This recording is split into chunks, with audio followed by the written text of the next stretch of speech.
സാറേ, നവീൻ ബാബുവിന്റെ മരണവുമായി ബന്ധപ്പെട്ട് ഇപ്പോൾ കുടുംബം ഒറ്റയ്ക്കുള്ള പോരാട്ടത്തിലാണ്. കോടതിയെ സമീപിക്കുന്നത്, മഞ്ജുഷ പല ആവശ്യങ്ങളുമായി കോടതിയെ സമീപിക്കുന്നുണ്ട്. CBI അന്വേഷണമാണ് അവർ പ്രധാനമായി തന്നെ ആവശ്യപ്പെടുന്നത്. പക്ഷേ ഈ സർക്കാരിന്റെ ഭാഗത്തു നിന്നൊന്നും ഒരു അനുകൂലമായ നടപടി നാം കാണുന്നില്ല. അതോടൊപ്പം തന്നെ ആദ്യം തുടക്കമെല്ലാം പിന്തുണച്ചു നിന്ന പത്തനംതിട്ട ജില്ലാ കമ്മിറ്റി ഉണ്ടല്ലോ, CPMന്റെ, അവരെല്ലാം ഇപ്പോൾ മൗനത്തിലാണ്. ഇനി ഈ കേസുമായി ബന്ധപ്പെട്ട് മഞ്ജുഷയ്ക്കും കുട്ടികൾക്കും ഒരു നീതി ലഭിക്കുമോ? ലഭിക്കുമെന്ന് തോന്നുന്നില്ല. കാരണം പണ്ടിവിടെ തിരുവനന്തപുരത്ത് തന്നെ ഉദയകുമാർ എന്ന് പറയുന്ന ഒരു യുവാവിനെ ഒരു കുറ്റവും ചെയ്തിട്ടില്ലെന്ന് പിന്നെ നിർത്തുന്നു, ലോക്കപ്പിലിട്ട് കൊന്നു, ഉരുട്ടിക്കൊല്ലുമായിരുന്നു ക്രൂരമായിട്ട്. കൊന്നതിന് ശേഷം അവിടെ എഴുതപ്പെട്ട മഹസറും പോസ്റ്റ്മോർട്ടം റിപ്പോർട്ടും അദ്ദേഹം അടിവസ്ത്രത്തിൻ്റെ വള്ളിയിൽ തൂങ്ങി മരിച്ചു ലോകപ്പിൽ. കാരണം ലോകപ്പിൽ അടിവസ്ത്രം മാത്രമേ അനുവദിക്കൂ, മറ്റുള്ളതിൽ തൂങ്ങി മരിക്കൂ എന്ന്. അതിലും അവരൊരു ലോക സ്റ്റാൻഡ് കണ്ടെത്തി അടിവസ്ത്രത്തിൻ്റെ വള്ളിയിൽ തൂങ്ങി മരിച്ചു. അതിലെ പ്രതി വളരെ ശരീരഭാരമുള്ള ആളാണ്. ഇങ്ങനെ ഒരുപാട് ഉദാഹരണങ്ങൾ അതങ്ങനെ ഒരു ശൈലി തന്നെയായി. അടിവസ്ത്രത്തിൻ്റെ വള്ളിയിൽ തൂങ്ങി മരിക്കുക പോലീസിൻ്റെ ഭാഷ്യമാണത്. ഇടിച്ചു ക്രൂരമായിട്ട് ചെന്നായ്ക്കളെ പോലെ കൊന്ന് ധാർഷ്ട്യം കാണിച്ചിട്ട്, അഹങ്കാരം കാണിച്ചിട്ട് ഇങ്ങനെ എഴുതി വയ്ക്കുകയും കൂടാ. അങ്ങനെയൊക്കെ റിപ്പോർട്ടുകൾ സുലഭമാണ്, കേരളത്തിൽ പണ്ടും ഉണ്ടായിട്ടുണ്ട്. എന്ന് പറയുന്ന പോലെ ഒരു റിപ്പോർട്ടാണ് നവീൻ ബാബുവിൻ്റെ കാര്യത്തിലും ഉണ്ടായിട്ടുള്ളത്. അതാണ് കോടതി തെളിവായിട്ടെടുക്കുന്നത്. അവിടെയാണ് ഈ പ്രശ്നം. പിന്നെ ഇൻക്വസ്റ്റ് റിപ്പോർട്ടിലുണ്ട് ചോരപ്പാടുണ്ട് അടിവസ്ത്രത്തിൽ എന്ന് പറയുന്നു. അത് വലിയൊരു എവിഡൻസാണ്.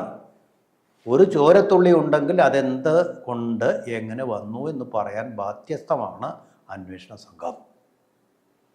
പക്ഷേ ചോരപ്പാട് വന്നിരിക്കുന്നത് ഇൻക്വസ്റ്റ് റിപ്പോർട്ടിലാണ്, പോസ്റ്റ്മോർട്ടം റിപ്പോർട്ടിലല്ല ഇത് വന്നിരിക്കുന്നത്.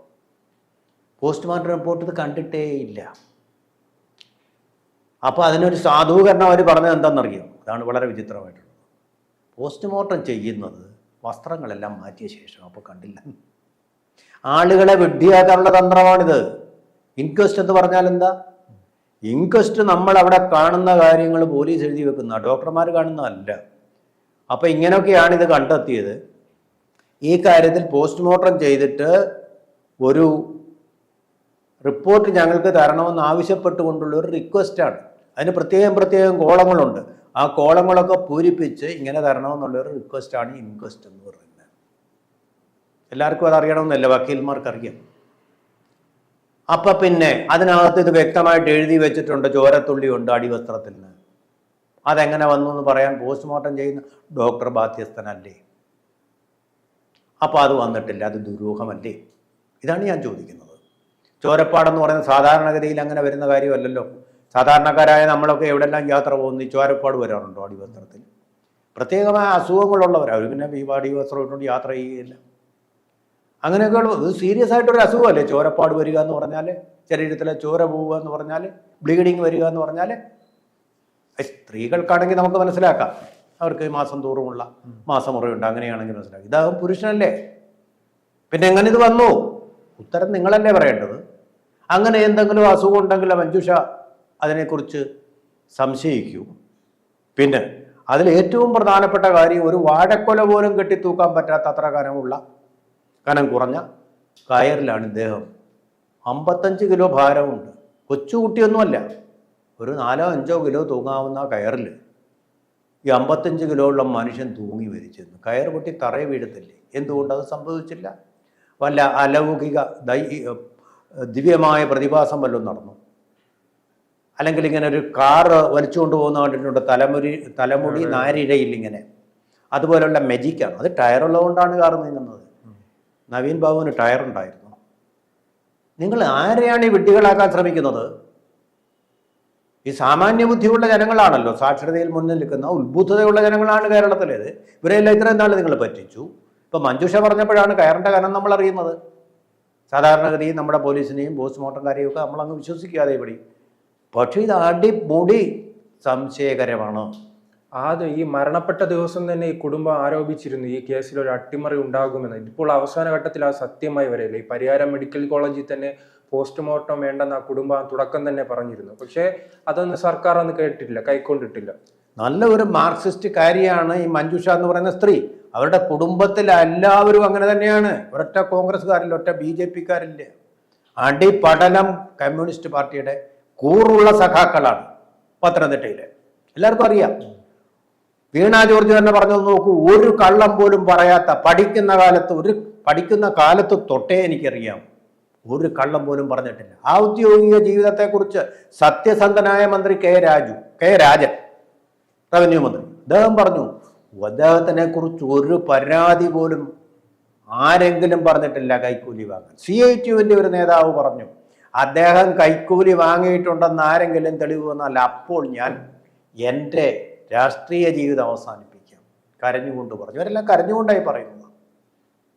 ഇപ്പൊ ഇങ്ങനെയുള്ള ഒരാളിനെ കുറിച്ച് വധം തന്നെ നടത്തി PP ദിവ്യ.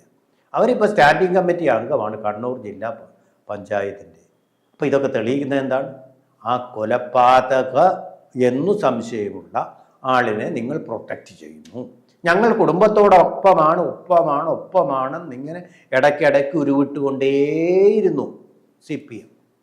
ഉരുവിട്ടുകൊണ്ട് ഞങ്ങൾ കുടുംബത്തോടൊപ്പം തന്നെ നിങ്ങൾ സമ്മതിച്ചു. പക്ഷെ അത് മഞ്ജുഷയുടെ കുടുംബത്തോടൊപ്പം അല്ല, അത് ദിവ്യയുടെ കുടുംബത്തോടൊപ്പമാണെന്നുള്ള ദിവ്യമായ സത്യം ഞങ്ങളിപ്പോൾ തിരിച്ചറിയുന്നു. എന്നിട്ടെന്താ, CBI അന്വേഷണത്തിന് വേണ്ടി ആ ഭാര്യ ഈ ദുഃഖമെല്ലാം അനുഭവിക്കുന്ന, നമ്മൾ ചർച്ച ചെയ്യുന്നതേ ഉള്ളൂ. ദുഃഖം, അതിൻ്റെ തേങ്ങൽ, അത് ഏകാന്തതയുടെ ദുഃഖം അനുഭവിക്കുന്ന സ്ത്രീ മഞ്ജുഷയാണ്. ആ കുട്ടികളാ, 2 പെൺകുട്ടികൾ. ആ ഹൃദയവ്യഥ, അതിൻ്റെ അലയടി എന്നെങ്കിലും തീരുമോ? ഓളങ്ങൾ നിലയ്ക്കുമോ എന്ന് പറയുന്നത് പോലെ ആ ദുഃഖത്തിൻ്റെ തരംഗങ്ങൾ മനസ്സിൽ നിന്ന് എന്തെങ്കിലും നിഷ്ക്രമിക്കുമോ? ഒരിക്കലുമില്ല, ഒരിക്കലുമില്ല. സാത്വികയായ ഒരു സ്ത്രീ ആയതുകൊണ്ട് നമ്മളൊക്കെ ഒരു വാചാടകം ചെയ്യുന്നതേ ഉള്ളൂ, ഞാനുൾപ്പെടെ. ആ തേങ്ങുന്ന ഹൃദയവുമായി അവരെ CBI അന്വേഷണം വേണമെന്ന് ആവശ്യപ്പെട്ടു പോയപ്പോൾ CBI കൂട്ടിലടച്ചിട്ട തത്ത എന്നുള്ള തത്വോപദേശം കൊടുക്കാൻ ആരാണ് ഈ MP ഗോവിന്ദൻ എന്ന് പറയുന്ന ആള്? അപ്പോൾ എന്തിനു വേണ്ടി? പാർട്ടിയെ സംരക്ഷിക്കാൻ, പാർട്ടിയുടെ ആൾക്കാരുടെ ഗൂഢാലോചന ഇതിന് പിന്നിലുണ്ടെന്നുള്ളത് തെളിയിക്കാൻ. ആ വാക്കുകളിലൂടെ തെളിഞ്ഞു കഴിഞ്ഞില്ലേ? പ്രശാന്തിനെതിരെ ഇതുവരെ പോലീസ് അന്വേഷണം നടത്തും.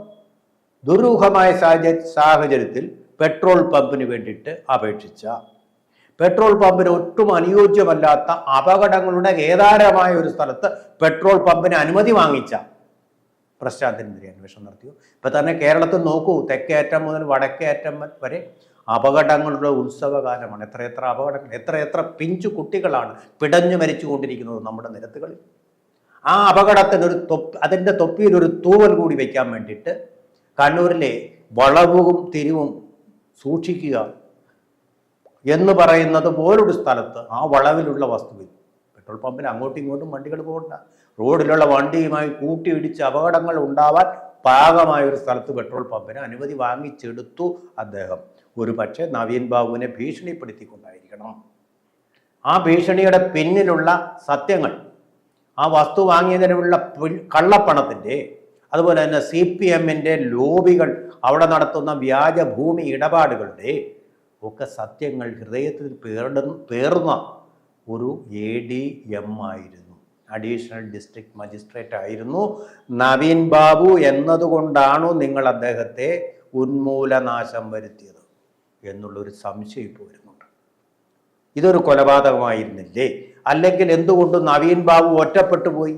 റെയിൽവേ സ്റ്റേഷനിലേക്ക് പോയപ്പോൾ അദ്ദേഹത്തിൻ്റെ സംഘടനാ സാരഥികളാരും അദ്ദേഹത്തെ അനുഗമിക്കാതിരുന്നത്, സഹപ്രവർത്തകരാരും അനുഗമിക്കാതിരുന്നത്, അദ്ദേഹത്തിനെ ഇത്രയധികം തേജോവധം ചെയ്തപ്പോൾ കലക്ടർ എന്ന് പറയുന്ന ജില്ലയുടെ ഭരണാധികാരി അവിടെ വായിക്ക് കയ്യും പൊത്തി അവിടെ ദിവ്യയുടെ സമീപത്ത് നിലകൊണ്ടതെന്തുകൊണ്ട്?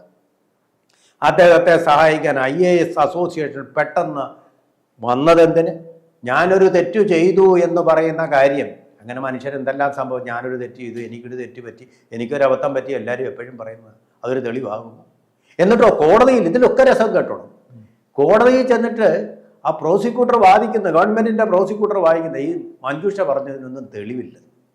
ഇയാൾ കൈക്കൂലി വാങ്ങിച്ചതിന് എന്തെങ്കിലും തെളിവ് നിങ്ങൾക്കുണ്ടോ? ഞാൻ വെല്ലുവിളിക്കുന്നു. കൈക്കൂലി നവീൻ ബാബു വാങ്ങിച്ചു എന്ന് തെളിയിക്കാൻ വേണ്ടി അല്ലായിരുന്നു നിങ്ങളുടെ അന്വേഷണം. നിങ്ങൾക്ക് എന്തെങ്കിലും ഒരു തെളിവ് കാണിക്കാൻ പറ്റുമോ? നിങ്ങൾക്ക് എന്തെങ്കിലും ഒരു തെളിവിന്റെ ഒരു തുമ്പ് കാണിക്കാൻ പറ്റുമോ? നിങ്ങൾ അതിൽ പരാജയപ്പെട്ടില്ലേ? ഇപ്പോൾ നിങ്ങൾ ചെയ്ത അല്ലെങ്കിൽ തന്നെ ഇതൊരു കൊലപാതകമാണ്, വാക്കുകൾ കൊണ്ടുള്ള ഒരു കൊലപാതകമാണ് എന്നുള്ളത് അനുക്തസിദ്ധമാണ്, യാതൊരു സംശയമില്ലാത്ത കാര്യമാണ്. അതിന് പുറമേ അതല്ല, ഇത് ഈ കയർ കണ്ടിട്ടും ഈ രക്തക്കറ കണ്ടിട്ടും ഇത് ഒരു കൊലപാതകം ആണ് എന്ന് സംശയിക്കേണ്ടിയിരിക്കുന്നു. അതോടൊപ്പം തന്നെ ഈ അവിടുത്തെ പാർട്ടി ജില്ലാ സെക്രട്ടറി ഉണ്ടല്ലോ ജയരാജൻ പറഞ്ഞത് അന്നൊരു പ്രസ്താവന ഉണ്ടായിരുന്നു. ചിലർ പറയുന്നു നവീൻ ബാബു കൈക്കൂലി വാങ്ങിയിട്ടുണ്ടെന്ന്, ചിലർ പറയുന്നു വാങ്ങിയിട്ടില്ലെന്ന്. ഇതിൽ വ്യക്തത വരുത്തണമെന്നാണ് അദ്ദേഹം പറയുന്നത്. ജഡ്ജിയെ ശുംഭൻ എന്ന് വിളിച്ച ഒരു മനുഷ്യനാണ് അദ്ദേഹം. ഇതിനകത്ത് ജഡ്ജ്മെന്റും കൊണ്ടുവരാൻ ഇയാൾ ആരാ?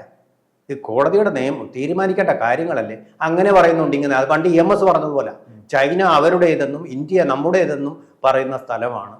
തർക്കത്തിൽ അതിൻ്റെ ഫലമാണ് യുദ്ധം എന്ന് പറഞ്ഞത്. EMS പറഞ്ഞ ആ വർത്തമാനമാണ് പറയുന്നത്. അതായത് കുറ്റവാളിയായ രക്ഷിക്കാൻ വേണ്ടിയിട്ട് നടത്തുന്ന ഹീനമായ വാക്കുകൾ ഉപയോഗിച്ചുള്ള മറ്റൊരു തേജോവധം. അതാണ് അദ്ദേഹത്തിൻ്റെ വായിൽ നിന്ന് വേണം. ഇങ്ങനെയൊക്കെയാണ് ഇവർ സ്നേഹത്തിൻ്റെ കടകൾ ഇങ്ങനെ തുറന്നുകൊണ്ടിരിക്കുന്നത്.